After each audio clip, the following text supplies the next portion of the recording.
प्यारे बच्चे एवं बच्चियों, जैसा कि आप जान चुके हैं कि बिहार विद्यालय परीक्षा समिति ने आपके आने वाले परीक्षा के लिए मॉडल पेपर यानी उससे मिलता जुलता प्रश्न पत्र जारी कर दिया है। इस प्रश्न पत्र के माध्यम से, इस मॉडल पेपर के माध्यम से आप ये सीख जाते हैं कि आपको आने वाले परीक्षा में कौन से क्वेश्चंस, किस स्टाइल के क्वेश्चंस, कितने वस्तुनिष्ठ सवाल, कितने लघु उत्तरीय और कितने दीर्घ उत्तरीय सवाल आने वाले हैं। यानी आपका ये क्या कर सकते हैं, एक मिलता जुलता स्टाइल है। इससे आप कंफर्म हो लेंगे कि आपके ऑब्जेक्टिव क्वेश्चंस कितने हैं। जैसे मान लीजिए मैथमेटिक्स है, गणित है। गणित में कुल आपको 100 वस्तुनिष्ठ यानी ऑब्जेक्टिव प्रश्न आएंगे, उसमें से किन्हीं 50 का आप जवाब देंगे। मान लीजिए आप 50 के बदले 60 सवाल का जवाब दे दिए, ओएमआर शीट में अपने रंग दिए। तो ये इस बात को आप ध्यान रखना होगा, इस बात को जान लो आप कि शुरू के 50 प्रश्न की ही आपकी जांच होगी। हो सकता है शुरू के 50 क्वेश्चन में आपने 5 गलत जवाब दे दिया है और आपने बाद में सही जवाब दिया, उससे कोई फर्क नहीं पड़ता है। सिर्फ आपके प्रारंभ के 50 क्वेश्चंस की जांच की जाएगी और उस 50 क्वेश्चंस में जितने आपके सही होंगे वही आंसर आपको मिलेंगे। ठीक उसी तरह से लघु उत्तरीय प्रश्न यानी कि 2 नंबर के सवाल गणित में कुल 30 आएंगे, जिसमें से किन्हीं 15 का जवाब आपको देना होगा। किन्हीं 15 का कोई नहीं है मतलब है कि आप लगातार जवाब देते हो। जवाब देना है सिर्फ 15 का, कोई भी जवाब दे सकते हो। अगर 15 से ज़्यादा दे देते हैं तो भी कोई प्रॉब्लम नहीं है, प्रारंभ के आपके 15 क्वेश्चन की जांच की जाएगी। एक ये बात आपको जानकारी के लिए मैं बता दूं कि हो सकता है आपने प्रारंभ में 15 क्वेश्चन बनाए थे 2 नंबर वाला, जिसमें से एक क्वेश्चन कोई गलत है और बाद में आपने एक क्वेश्चन सही बना लिया। तो आप ऐसा करो कि जो क्वेश्चन लगता है आपके अनुसार कि गलत है, उसको पूरे क्वेश्चन को इस तरह से क्रॉस मार दो ताकि आपके आगे आने वाले जो प्रश्न जिसको आपने सॉल्व किया है उसकी जांच की जाएगी और उसके लिए आपके अंक यानी नंबर आपको मिलेंगे। इस बात का आप ध्यान जरूर रखोगे। ठीक है, आज मैं इस वीडियो के माध्यम से बीएससीबी जो मॉडल पेपर जारी किया उसका ऑब्जेक्टिव का सॉल्यूशन बताने जा रहा हूँ। क्योंकि जब परीक्षा आप दोगे तो ऐसा नहीं कि एबीसीडी सिर्फ अंदाज पे लगा देना है, उसको आपको सॉल्व करना है और सॉल्व करके जो सही आंसर आएगा उसके अनुसार आप विकल्पों का चयन करिएगा। इसलिए विकल्पों का चयन करने वक्त, ओएमआर रंगने वक्त इस सारी बातों को देखना आपका काम है ताकि आपके मार्क्स अच्छा हो। मैट्रिक परीक्षा जो है बच्चों, वो आपके करियर की नींव है। इसी नींव पर आप जितना आगे पढ़ाई करोगे वो डिपेंड करता है। कोशिश करो कि अच्छा से अच्छा करें। बहुत समय तो बीत चुका ही है, लेकिन अभी भी कुछ समय ऐसे हैं जिसमें आप मेहनत करके अच्छा और अच्छा कर सकते हैं। तो ये है सेकेंडरी स्कूल एग्जामिनेशन यानी कि माध्यमिक स्कूल परीक्षा 2025 का आपको मॉडल पेपर। ठीक है, इस मॉडल पेपर में आप देख लो कि कुल कितने प्रश्न आएंगे, यानी कि जो बोर्ड एग्जाम है स्टूडेंट, उसमें कुल कितने प्रश्न आएंगे उसके बारे में आपको यहाँ पे लिखा हुआ मिल जाता है। यानी 100 आपको ऑब्जेक्टिव क्वेश्चंस होंगे जिसमें 50 का जवाब देना है, 30 होंगे 2 नंबर का क्वेश्चन जिसमें 15 का जवाब देना है और 5 नंबर के कुल 8 प्रश्न होंगे जिसमें आपको 4 सवालों का जवाब देना है। आपको जो समय मिलेंगे बोर्ड एग्जाम के लिए वो 3 घंटा 15 मिनट मिलेंगे, जिसमें 15 मिनट आपको एक्स्ट्रा मिलता है क्वेश्चन को पढ़ने के लिए, ठीक ढंग से समझने के लिए। आप उस 15 मिनट का यूज कुछ ऑब्जेक्टिव क्वेश्चंस को मन ही मन करके भी देख सकते हैं, वो 15 मिनट आपके उपयोग में आ जाएंगे। ठीक है, उसके बाद चलिए जो क्वेश्चंस मिलते हैं वो कोशिश करना है कि अपने शब्दों में ही जवाब देना है। हम इसमें आज जैसा कि आपको बता भी चुके हैं कि ऑब्जेक्टिव्स क्वेश्चन को सॉल्व करेंगे। आप उसमें से देखते जाइए और वीडियो को पॉज करके अपने आप को जांच लीजिए। आप अपने दोस्तों में ज़रूर इसको शेयर करें और वीडियो अच्छा लगे ना तो एक लाइक ज़रूर करना और चैनल को सब्सक्राइब कर लेना, क्योंकि अभी के बाद जब तक एग्जाम आपके नहीं हो जाते इस तरह के क्वेश्चंस को सॉल्व करके, या चाहे लॉन्ग आंसर हो या ऑब्जेक्टिव क्वेश्चन हो या दीर्घ उत्तरीय प्रश्न हो, यानी जिसको लॉन्ग आंसर क्वेश्चन कहते हैं, हम आपको बताएंगे और आप इससे लाभ ले सकते हैं। तो स्टूडेंट देखो, पहला क्वेश्चन क्या है। पहला क्वेश्चन आपको यहाँ पे दिख रहा है कि निम्नलिखित में से कौन परमेय संख्या है। तो बच्चों, वास्तविक संख्या 2 तरह की होती है, एक परमेय संख्या होती है, दूसरी अपरमेय संख्या होती है। जिसका पूरा पूरा वर्गमूल आप निकाल सकते हैं वो परमेय संख्या होती है और आप पढ़ के भी रखें हैं, जिसे a/b या p/q के रूप में लिख सकते हैं। p/q दोनों पूर्णांक संख्या होगा तो उसको परमेय संख्या कहते हैं। अब देखिए √7 परमेय संख्या नहीं है। √25 तो परमेय संख्या हो जाता है, फिर √3 परमेय नहीं है, अपरमेय है तो ये भी परमेय नहीं होगा। √9 तो √9 3 होता है, लेकिन यहाँ 3√3 है तो ये भी परमेय संख्या नहीं है। 1/√4 तो √4 का वैल्यू होता है बच्चों 2, तो 1/2 एक परमेय संख्या है, जिसका सही आंसर होगा सी। अगला सवाल आपका क्या है। अगला सवाल है कि m एक पूर्णांक है तो प्रत्येक विषम पूर्णांक का रूप क्या हो सकता है। रूप के बारे में पूछा, फॉर्मेट के बारे में पूछा, स्वरूप के बारे में।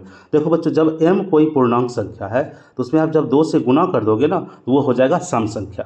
और आपसे पूछा जा रहा विषम संख्या, और आप ये भी जानते हो कि विषम संख्या यानी सम संख्या में अगर हम एक जोड़ देते हैं तब उससे जो संख्या बनेगी वो हो जाएगी विषम संख्या। तो m+1 सम विषम दोनों हो जाएगा बच्चों, तो ये आंसर नहीं होगा।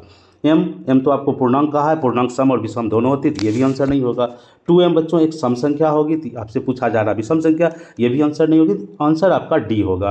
यानी 2m सम संख्या है और उसमें आप एक जोड़ दोगे तो सम में एक संख्या जोड़ोगे, यानी एक जोड़ने पर आपको विषम संख्या प्राप्त होती है, तो आपका ये आंसर होगा 2m+1।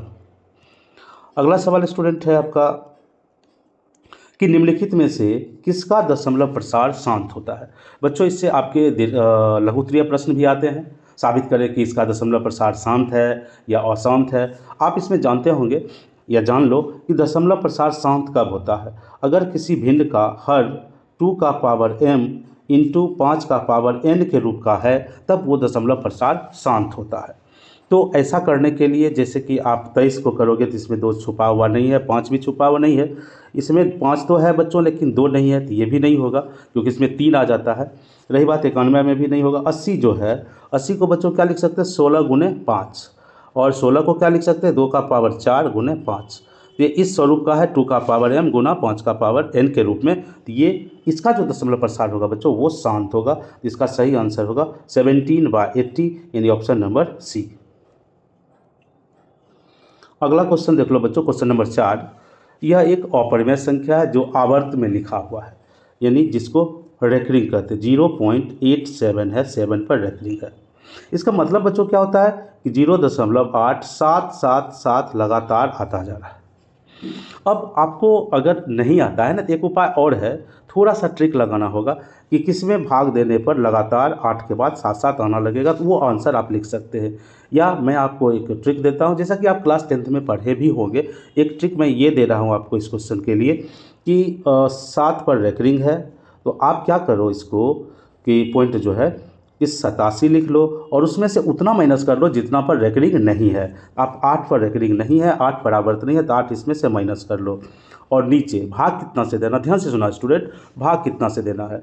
तो आप जितने अंक पर रेकरिंग है उतना 9 नीचे लिखो। तो आप देख सकते हो एक ही अंक पर रेकरिंग है तो 1 डॉ लिखेंगे, और जितना पर रेकरिंग नहीं है उतना नीचे 0 लिखेंगे। ओके स्टूडेंट, अब देखो 87 में से 8 घटा दोगे तो आपको मिल जाएगा कितना 79, 79 और 79/90, यही आपका आंसर होगा ऑप्शन नंबर सी। ध्यानपूर्वक स्टूडेंट देखना है, सारे ऑब्जेक्टिव आप खुद सीख जाओगे और इसी लेवल का क्वेश्चन आपके एग्जामिनेशन में आएगा तो वहाँ भी आप कर लोगे। 540 को इस तरह से आपको लिखना है जिसको कहते हैं अभाज्य गुणनखंड के रूप में लिखना। तो जैसे देखो जो 540 है इसको आप 2 से लगाओगे तो नीचे कितना हो जाएगा 270, फिर 2 से लगा दोगे तो हो जाएगा 135। अब 2 से तो नहीं लगेगा तो 3 से लगा लो, 3 से लगा लोगे स्टूडेंट कितना हो जाएगा 4 × 12 45, फिर 3 से लगा लो तो हो जाएगा 15, और फिर 3 से लगा लोगे तो हो जाएगा यहाँ पे 5। इन स्टूडेंट आप क्या देख सकते हो कि 540 को लिख सकते हैं 2 का पावर 2 गुना 3 का पावर 3 गुना 5 एक ही है 5 का पावर 1। यानी अब इसको कंपेयर कर लो, तुलना कर लो। देखो 2 का पावर x है तो 2 का पावर यहाँ x के जगह पे 2 आया है, x का मान आपको निकल गया 2, y का मान निकल गया 3 और z का मान निकल गया 1। आपको क्या पूछ रहा है x + y + z बराबर कितना होगा। x + y, x का मान आया था 2, y का मान आया था 3, तो दोनों को मिला दो तो हो गया 5, और 5 में से 1 घटा दो हो गया 4। यानी इसका सही आंसर होगा स्टूडेंट 4, यानी ऑप्शन नंबर ए। ठीक है, समझ गए ना। चलिए आगे बढ़ते हैं। ये आसान क्वेश्चन है बच्चों कि निम्नलिखित में से कौन अपरिमेय संख्या है। अपरिमेय संख्या उसको कहते हैं जिसका आपको कॉमनली सोच लो जिसका वर्गमूल पूरा नहीं निकले। ये देखो रेकरिंग नंबर है 2.3, इसका मतलब है कि यह एक परिमेय संख्या। याद रखना स्टूडेंट, जितना भी आवर्त संख्या होती है वो परिमेय संख्या होती है। तो पूछ रहा अपरिमेय संख्या, ये तो परिमेय है तो ये नहीं होगा। √13 हो जाएगा बच्चों 13, तो ये भी परिमेय संख्या है तो ये भी आंसर नहीं होगा। 10/100 बच्चों, और ये 441 है, 441 का वर्गमूल होता है 21, ये भी अपरिमेय संख्या नहीं है। तो 10/100 बच्चों होता है 1/10, और 1/10 का रूट पूरा पूरा नहीं निकलेगा, तो यही आपका अपरिमेय संख्या है। ठीक है, चलिए आगे क्वेश्चन नंबर 7 बच्चों। 7 में कहता है m और n दो अभाज्य संख्या है, इसका महत्तम समापवर्तक क्या होगा।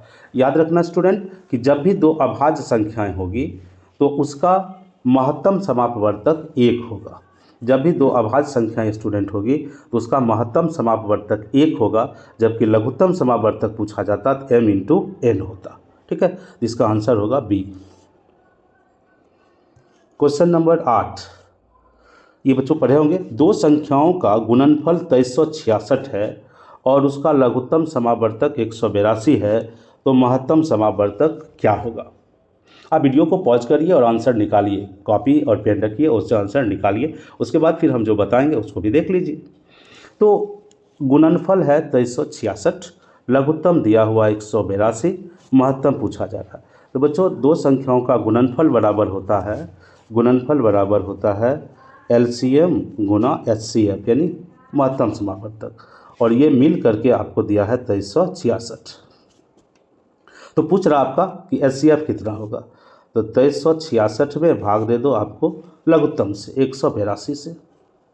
तो इसको अगर आप काटोगे तो इसका आंसर आ जाएगा कितना, 13 बार में पूरा पूरा कट जाएगा, तो इसका आंसर हो जाएगा ए 13 हो जाएगा आपका महत्तम समापवर्तक। अगला सवाल है स्टूडेंट कि निम्नलिखित में किसका दशमलव प्रसार अशांत होगा। अशांत कहने का मतलब जो शांत नहीं होगा, जिसका पूरा पूरा कटने के बाद दशमलव के बाद जो खत्म हो जाता है बच्चों, यानी कि दशमलव के बाद कुछ दूर के बाद अंक जैसे 2 3 5 आके खत्म हो गया, इसको शांत कहेंगे। लेकिन जब शांत ना हो, आता जाए कोई ना कोई अंक, तो वो अशांत होता है। इसका जो आंसर हो जाएगा बच्चों 40 है। 40 में 8 बचे 40 है, तो 2 का पावर 3 गुना 5 लिख सकते हैं, तो ये तो शांत हो जाएगा। 160 है तो 160 के लिए आप कर सकते हैं, ये भी हो जाएगा आपको कितना 32 गुना 5 यानी 2 का पावर 5 गुना 5, तो ये भी शांत है, तो ये आंसर नहीं होगा, ये भी आंसर नहीं होगा। उसके बाद बचता है बच्चों 200, ये भी शांत है, जबकि आपका क्वेश्चन अशांत पूछा, तो ये भी नहीं होगा। इसका आंसर हो जाएगा बच्चों 13/441, ये सही आंसर है, अशांत होगा। क्वेश्चन नंबर 10 देख लीजिए। पी का मान आपको दिया हुआ है, क्यू भी दिया हुआ है, तो पी क्यू धनात्मक पूर्णांक है, ए और बी अभाज्य संख्या है, तब पी और क्यू का लघुत्तम क्या होगा। तो पी है ए गुना बी क्यू स्टूडेंट, और दूसरा है A4 इंटू बी।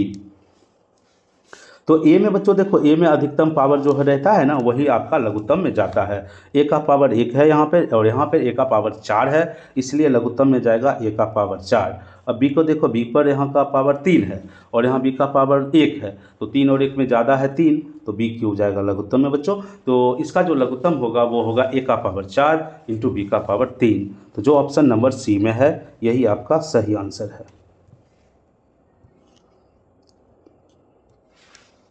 निम्नलिखित में बच्चों क्वेश्चन नंबर 11 में, निम्नलिखित में से कौन सहयुग्म अभाज्य संख्या है। बच्चों हम बता दें को प्राइम नंबर किसको कहते हैं। अगर दो संख्याओं का HCF 1 होता है तो उसको को प्राइम कहते हैं। अर्थात आसान भाषा में आप बच्चों ये समझ लो कि अगर दोनों में से कोई भी उभयनिष्ठ गुणनखंड ना हो तो उसको सह अभाज्य संख्या कहते हैं। जैसे 5 और 45, 15 और 45 में 15 खुद उभयनिष्ठ है, तो ये सह अभाज्य नहीं होगा। 21 और 105 में भी बच्चों 3 से भी दोनों में भाग लग जाता है, तो ये भी सह अभाज्य नहीं होगा। 9 और 16 एक दूसरे में कोई भी उभयनिष्ठ गुणनखंड नहीं है। आपका आंसर बी सही है। 14 में तो 2 भी शामिल है, 84 में भी 2 शामिल है, तो ये भी आंसर नहीं होगा, तो इसका सही आंसर होगा बी।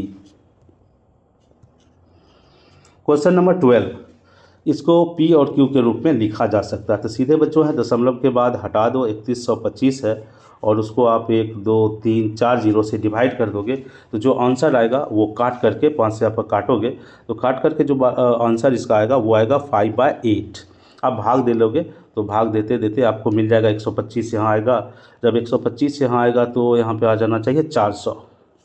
ठीक, फिर 5 से काटोगे या 25 से काटोगे तो 25 बच्चे हो जाएगा 125, और 25 अट्ठे 200, तो यहाँ से हो जाएगा 25 4, तो 25 है 100, और यहाँ 200, तो यहाँ हो जाएगा आपको कितना 25 अट्ठे होता है 200, तो यहाँ हो जाएगा आपको 16, तो 5 बटे हो जाएगा आपका, क्योंकि 25 अट्ठे होता है 400, ये 25 अट्ठे 200, ठीक है, 400 हुआ, तो 4 से 4 चौके यहाँ पर है 4 बार 16, तो 5/16 इसका सही आंसर होगा।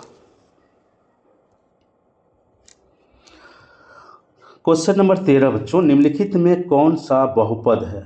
तो देखो बच्चों, बहुपद किसको कहते हैं आप भली भांति पढ़ चुके होंगे। वह बीजगणितीय व्यंजक बहुपद होता है जिसमें चर राशि के सभी घात पूर्णांक संख्या हो। आप देख सकते हो, आप कैंसिल करके भी समझ सकते हो कि जो जो आंसर नहीं है काट दो, जो आंसर रहेगा होगा। अब जैसे इसमें देखो, इसमें √x है तो ये बहुपद नहीं है। इसमें 1/x आ गया, x का पावर हो जाएगा -1, तो ये भी बहुपद नहीं है। यहाँ देख लो, x के भीतर यानी कि वर्गमूल के भीतर x चला गया तो ये भी बहुपद नहीं है, क्योंकि मैंने क्या कहा, जिस गणितीय व्यंजक में चर राशि का पावर एक पूर्ण संख्या हो या पूर्णांक संख्या हो वही बहुपद होती है।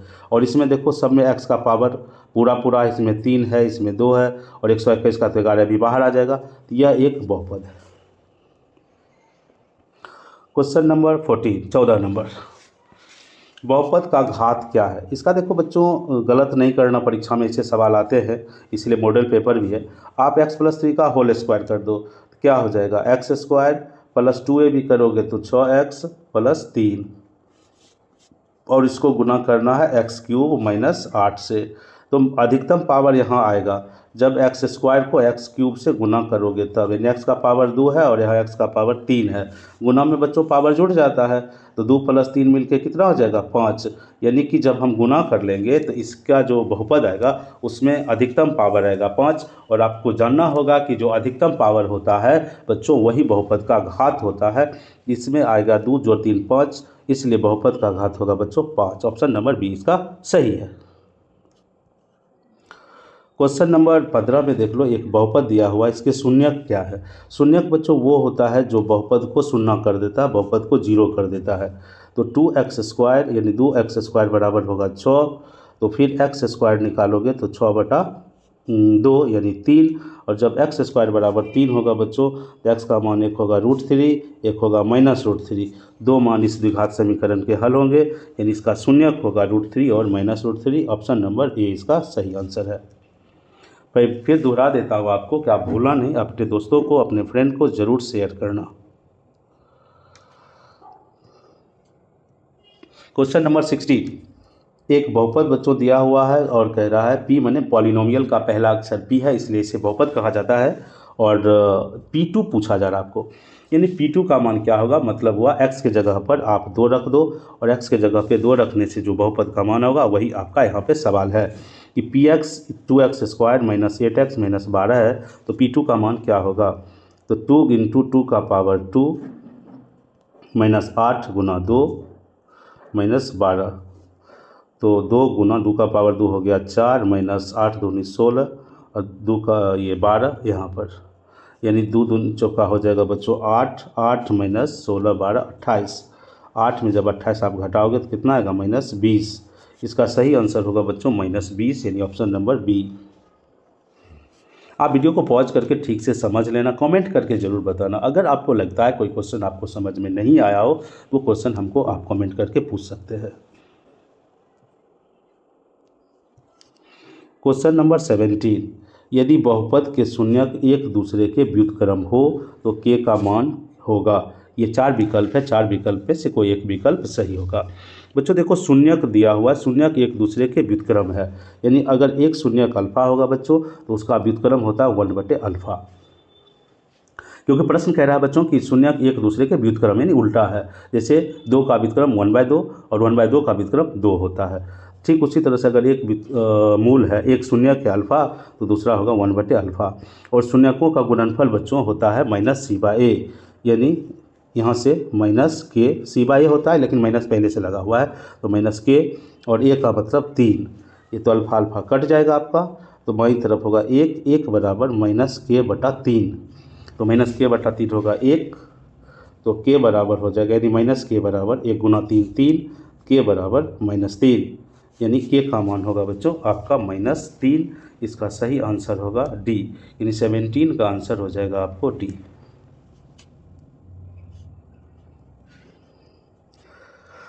क्वेश्चन नंबर 18 बच्चों, कह रहा शून्यक मात्र 2 को शून्यक दिया हुआ, कह रहा कि -2 तथा -5 वाले बहुपदों की संख्या कितनी होगी। देखो बच्चों, अब बहुपद होते हैं, द्विघात बहुपद के 2 शून्यक होते हैं, एक घातीय के 1 होते हैं, त्रिघातीय है तो 3 होंगे, तो मात्र 2 ही शून्यक आपको दिया हुआ है। -2 और -5 वाले बहुपदों की संख्या कितनी हो सकती है, तो उसके कम ही शून्यक दिए हुए -2 और -5 है, इसमें बहुपदों की संख्या अनंत होगी, क्योंकि और भी तो उसके शून्यक बनाए जा सकते जिसमें ये, क्योंकि इसका जो सही आंसर होगा k इंटू एक्स माइनस है तो शून्यक +2 इंटू एक्स +5, ये हुआ आपका बहुपद। तो के का मान अलग अलग रखा जा सकता है, इस तरह से हमें अनंत बहुपद का निर्माण कर सकते हैं। इसलिए बहुत ही इम्पोर्टेंट क्वेश्चन था ये बच्चों। -2 और -5 वाले बहुपदों की संख्या बहुत ज़्यादा यानी अनगिनत हो सकती है। इसका सही आंसर होगा आपका डी। एक बहुपद बच्चों दिया हुआ है, इसका शून्यक है अल्फा और बीटा, तो इसका मान कितना होगा, यानी 5 गुना अल्फा प्लस बीटा का मान कितना होगा, ये आपका सवाल इसमें पूछा गया है। तो बहुपद px बराबर है 5x² + 7x - 12। देखो बच्चों, बहुपद में यानी द्विघात बहुपद के शून्यकों का योगफल या द्विघात समीकरण में मूलों का योगफल होता है -b/a। आप पढ़ चुके होंगे। और तो alpha plus beta minus b का मान देख लो 7 है, 7/a 5 है। तो बच्चों अल्फा प्लस बीटा का मान तो निकल गया -8/5, लेकिन आपको पूछ रहा 5 गुना अल्फा प्लस बीटा, तो 5 गुना अल्फा प्लस बीटा का मान आप निकालें -7/5, इसमें रख दीजिए, 5 5 कटेगा आपका, तो -7 इसका सही आंसर होगा। तो ऑप्शन नंबर ए इसका सही आंसर है, क्योंकि मूलों का गुणनफल होता है c/a, जबकि मूलों का योगफल होता है -b/a। उस सूत्र से आपका सवाल ये बन चुका है।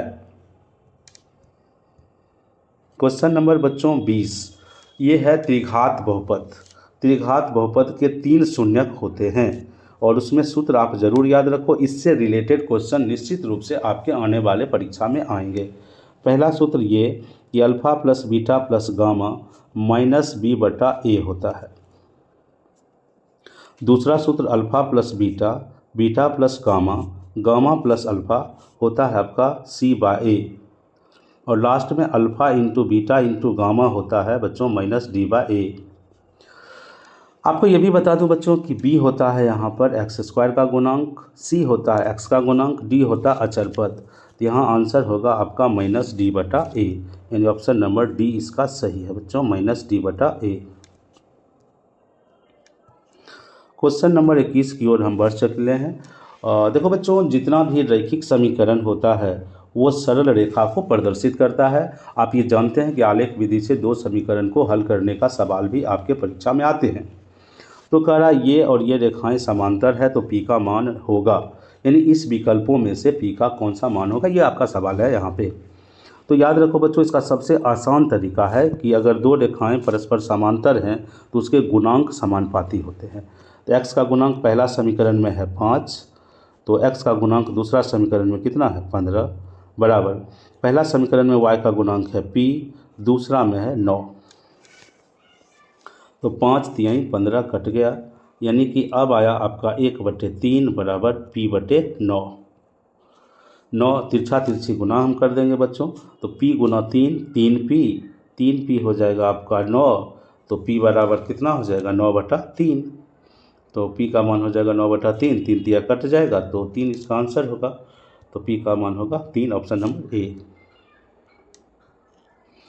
क्वेश्चन नंबर 22 बच्चों है कि यदि 2 चरों में से 2 रैखिक समीकरण का आलेख प्रतिच्छेदी रेखा हो तो हलों की संख्या कितनी होगी। यहाँ बच्चों हम 3 बात आपको बताएंगे।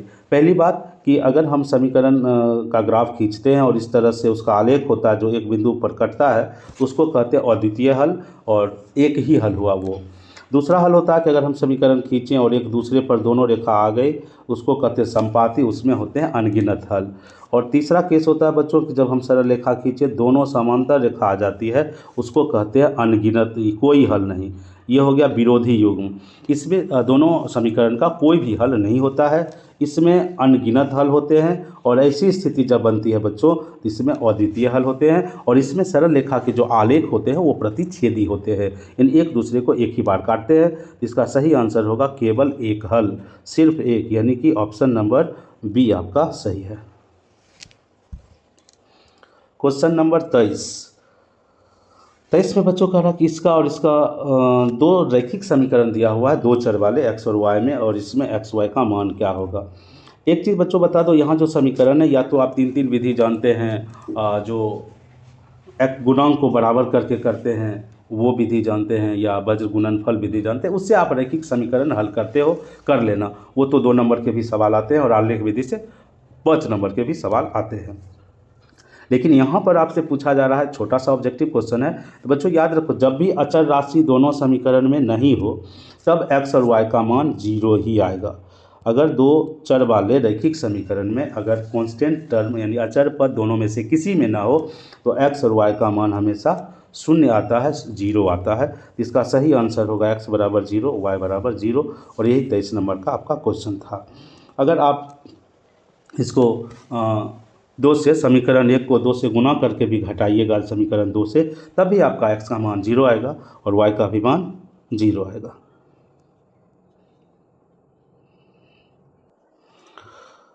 अगला सवाल है बच्चों यहाँ पर 24 नंबर, यदि समीकरण ax² plus bx plus c बराबर 0 का मूल समान हो तो c का मान क्या होगा।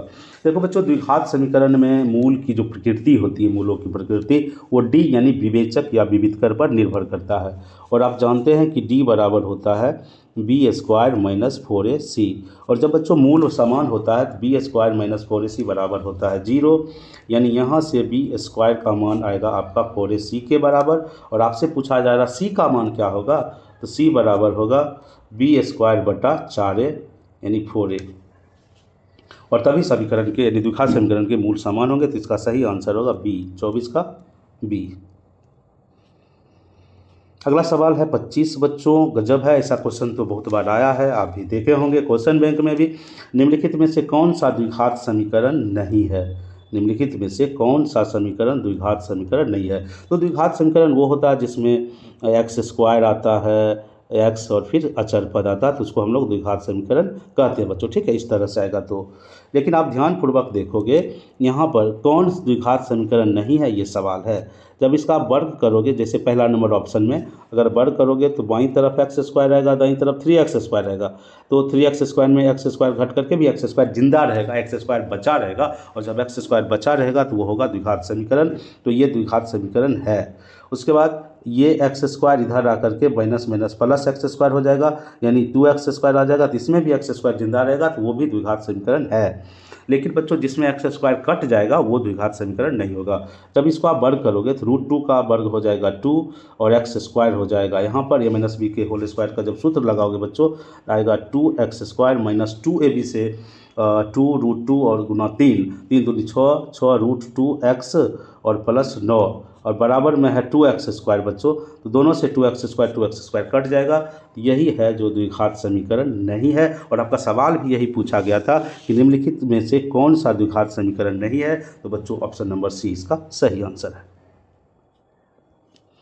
क्वेश्चन नंबर बच्चों 26, यदि द्विघात समीकरण इसके मूल 3 है, एक मूल तो दूसरा मूल क्या होगा। यहाँ पर आप लगा सकते हैं कि मूलों का योगफल होता है -b/a, तो -b का मान है -7, a का मान है 1, माइनस माइनस हो गया प्लस, यानी अल्फ़ा प्लस बीटा। एक मूल आपको 3 दिया हुआ बच्चों, मान लो कि अल्फ़ा दिया हुआ है 3, दूसरा मूल का पता नहीं है तो दूसरा मूल है बीटा, तो 3 प्लस बीटा बराबर होगा 7, तो बीटा बराबर होगा 7 घटाओ 3, यानी 7 में से आप 3 घटा दोगे कितना बचेगा 4, तो दूसरा मूल होगा 4। ऑप्शन नंबर बी इसका सही आंसर है। क्वेश्चन नंबर 27 बच्चों, थोड़ा सा अच्छा क्वेश्चन है ये कि द्विघात समीकरण इसके मूल p तथा q हैं, तो p प्लस q का मान क्या होगा। ठीक है बच्चों, तो इसको आप इस तरह से कर लो कि सबसे पहले ये मूल है p प्लस q, तो p प्लस q का मान कितना होगा। तो देखो मूलों का योगफल का फॉर्मूला होता है -b/a, यानी हो जाएगा -p। यहाँ से आपका एक समीकरण बन गया, इधर को जब इधर लाओगे तो जुट जाएगा, p जोड़ p हो जाएगा बच्चों 2p जोड़ q बराबर 0। फिर मूलों के गुणनफल से एक समीकरण बन जाएगा, मूलों का गुणनफल p × q बराबर बच्चों होगा q, यहाँ लिखोगे q, तो p बराबर होगा q/q, q कटेगा बच्चों 1, p का मान आया 1। ठीक है बच्चों, p का मान कितना आया 1, अब p का मान इस समीकरण में रख दो तो 2 गुना 1 होगा 2, 2 प्लस q बराबर होगा बच्चों 0, तो q बराबर होगा -2। तो आपको p भी निकल गया 1, q निकल गया 2, तो पूछता है p प्लस q का मान कितना होगा। तो p आया था 1, q आया था -2, 1 घटा -2 बच्चों कितना आएगा -1, यानी इसका सही आंसर होगा -1। ऑप्शन नंबर कहाँ पे है, बी में। तो 27 का आंसर होगा आपका बच्चों बी। क्वेश्चन नंबर 28, द्विघात समीकरण का विविधकर क्या है। विविधकर यानी विवेचक यानी कि डिस्क्रिमिनांट। तो discriminant of the quadratic equation 3x² - 13x + 10 = 0 is, यानी यह एक द्विघात समीकरण है बच्चों। तो द्विघात समीकरण का डी पूछा गया। देखो तो a का मान कितना दिया हुआ है 3, उसके बाद b बराबर है -13, c बराबर है आपको 10, और बच्चों d बराबर विवेचक होता है b² - 4ac। तो b² माने -13 का वर्ग 169। थोड़ा सा बच्चों ये भी ध्यान रखना, परीक्षा में ऑब्जेक्टिव तेज़ी से बनाना। अभी तो मैं समझा भी रहा हूँ इसलिए ज़्यादा समय लगेगा, बट जब आप परीक्षा में बनाओ तो थोड़ा सा स्पीड रहेगा। और 4ac, तो 4a का मान है आपका 3, c का मान है 10, तो 169 माइनस 4 × 12 है 120, 69 169 में 120 बच्चों घटाएंगे तो बचेगा कितना 49, यानी 28 का आंसर होगा ए। कमेंट बच्चों जरूर करना कि आपको समझ में आया या नहीं। एक द्विघात समीकरण है जिसके मूलों का गुणनफल कितना होगा। आप ऐसा करो कि इसको गुना कर दो तो 2x² + 5x = 0। बच्चों मूलों का गुणनफल का सूत्र आपको पता है, c/a होता है। c का मान है 0, 0/2 कितना आया 0। इसका मूलों का गुणनफल होगा बच्चों b।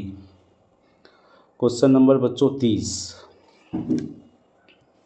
30 में है सवाल कि इनमें से कौन सा समांतर श्रेणी है। बच्चों समांतर श्रेणी किसको कहते हैं, जिस श्रेणी में क्रमागत पदों का अंतर समान होता है बच्चों उसको समांतर श्रेणी कहते हैं।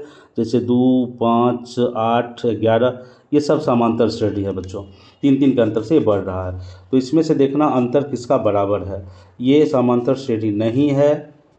2 दूनी 4 दूनी 8 दूनी 16, यहाँ भी अंतर बराबर नहीं है। ये भी बच्चों समांतर श्रेणी नहीं है। 1 से आधा हुआ, आधा से फिर 1.5 हो गया, ये भी समांतर श्रेणी नहीं है। बच्चों देखो ये भी एक तरीका है। ये भी अगर आप क्वालिटी है आपके पास कि आप 3 आंसर को काट दिए हैं वो नहीं है तो कन्फर्म हो गया कि चौथा इसका आंसर है। लेकिन फिर भी मैं बता दे रहा हूँ कि ये कैसे समांतर श्रेणी है। देखिए इसमें क्या है, 7 है तो √7 आपका प्रथम पद है। जैसे है 28 का वर्गमूल, तो देखो बच्चों 4 × 7 लिख सकते हैं। तो 4 का वर्गमूल हो गया 2 और √7 रह जाएगा। दूसरा पद है 2√7। तीसरा पद कितना बच्चों 63। आप जानते हैं 9 × 7 = 63 होता है। 9 का वर्गमूल तो पूरा आता है 3, तो 3√7। तो देख सकते हो बच्चों अंतर √7 का चल रहा है। पहले √7 आया, फिर 2√7 आया, फिर 3√7 आएगा, फिर 4√7 आ रहा। यहाँ बच्चों अंतर बराबर जा रहा है √7 का। यह एक एपी है, समांतर श्रेणी है। ये क्वेश्चन नंबर बी। बच्चों आज ये था पहले पार्ट में 30 ऑब्जेक्टिव क्वेश्चंस का सही सटीक 100% हल। इसके दूसरे पार्ट में शेष हम सभी प्रश्नों का बना देंगे, क्योंकि एक ही साथ अगर आप 100 क्वेश्चन लगातार करते हैं तो आप भी थक जाइएगा और समझ में भी दिक्कत आएगी।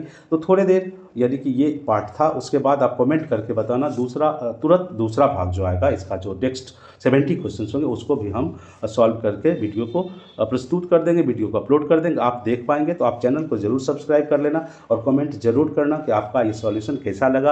अगर आप ख़राब भी लगा होगा तो आप ख़राब भी करके ज़रूर भेजिएगा। धन्यवाद।